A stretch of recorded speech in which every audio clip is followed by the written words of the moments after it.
At this time, we'll pause the debate for a second. The ushers will be coming down the aisles, both the sides and the center, to collect the questions you have.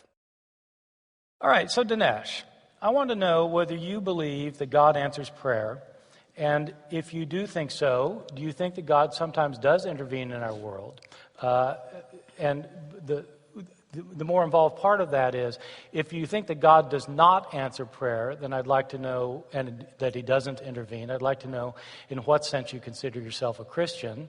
If you do think that God answers prayer and does intervene, then I'd like to know whether it bothers you that God doesn't answer prayer for people who are starving to death and being tortured and who are being murdered and so forth.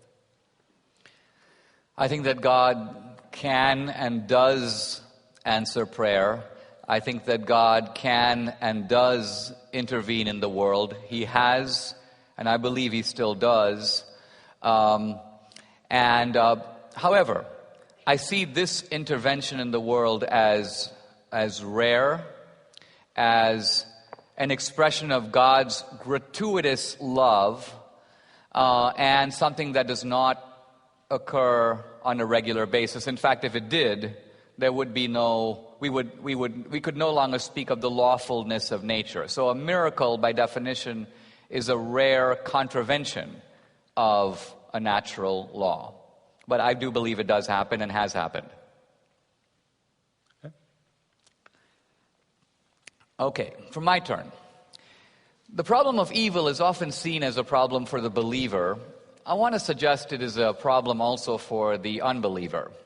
Because if there is no God, is it not a fact that we are evolved primates, Darwinian creatures, if you will, in the world, struggling to survive and reproduce without an intelligent designer or a benign creator? Now, if that is the case, here's my question. Isn't it true that the magnitude of human evil defies Darwinian explanation? And what I mean by this is that there is evil in nature, but evil in nature seems very frugally confined to survival. A lion might eat an antelope. But have we ever met a lion that wants to abolish every antelope off the face of the earth? There's no lion Hitler, if you will. A lion will when hungry, kill, but human evil outstrips Darwinian necessity. You have people who want to wipe out entire tribes, and there's torture and cruelty that seems, again, to go far beyond the needs of survival and reproduction. So what is your explanation? If we are Darwinian primates, wherefore comes this kind of evil? What's its source? Yeah, that's a great question. I'm not sure I'm convinced that human evil far surpasses what you find in the animal kingdom. And I don't know what criteria one uses to establish what would be human evil that goes up to a certain level, but beyond that, well, there must be a God. That doesn't make sense to me. But I'm thinking about my cat right now. Now, my cat loves torture. When it gets a mouse, it doesn't kill the mouse because it's hungry. It tortures the mouse it'll torture for hours if I let it. This is something that simply happens in the animal kingdom. Hitler was an oversized mouse. I think that the Holocaust is, more readily explicable if humans have no constraints on them from above than it is by assuming that there's a God who answers prayer.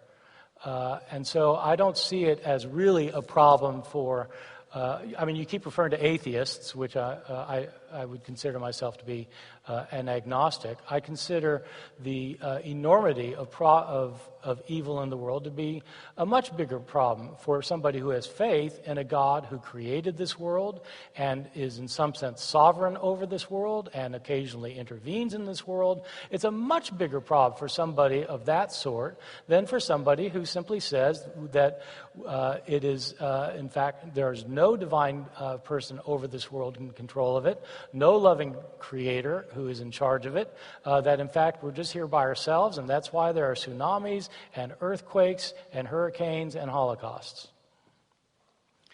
My turn. Right.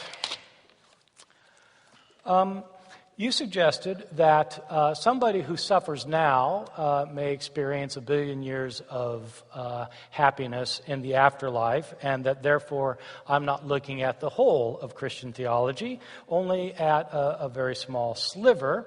And you said that I would prefer that we all lead a hedonist life here on earth. I guess I want to know whether you believe in hell, and whether people are punished in hell, and whether it's an eternal punishment, and whether God loves the people who are suffering eternal punishment in hell.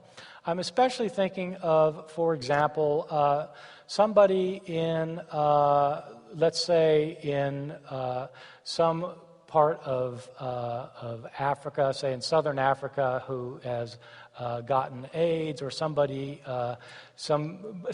who is not a Christian, who has gone through horrible suffering here in this world and then dies and suffers torment for billions of years.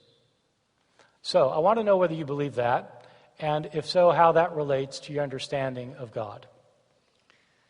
Well, I'll answer the question. I want to address, before I do, very briefly, the example that you gave about the cat and the mouse, because I think it is in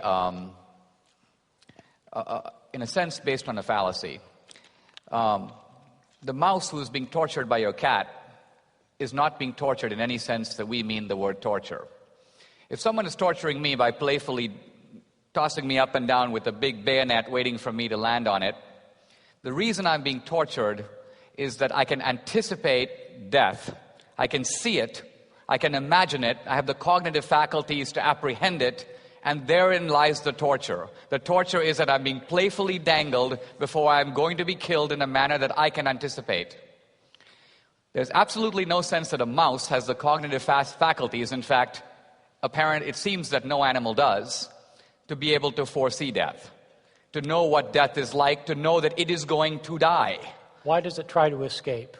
Because it has a survival instinct built into it, which is Darwinian. But that doesn't mean it has the cognitive faculty to know, I will die, human beings all die, death comes to everyone. The natural instinct that says run away when you see the lion is not the same as the one that... And in the example that you give, the anticipation is necessary for the torture to make sense. Otherwise, if the cat is dangling the mouse and the mouse feels nothing except I'm being dangled up and down, there is no torture. Does the child who is thrown on the bayonet know that he's going to die? No. But in that case, the evil is in the intention of the person doing it. And in this case, the question is whether the cat dangling the mouse is itself engaging in torture in the same way that the Nazis did when they treated the Jews in the way they did. Okay, let's talk about hell.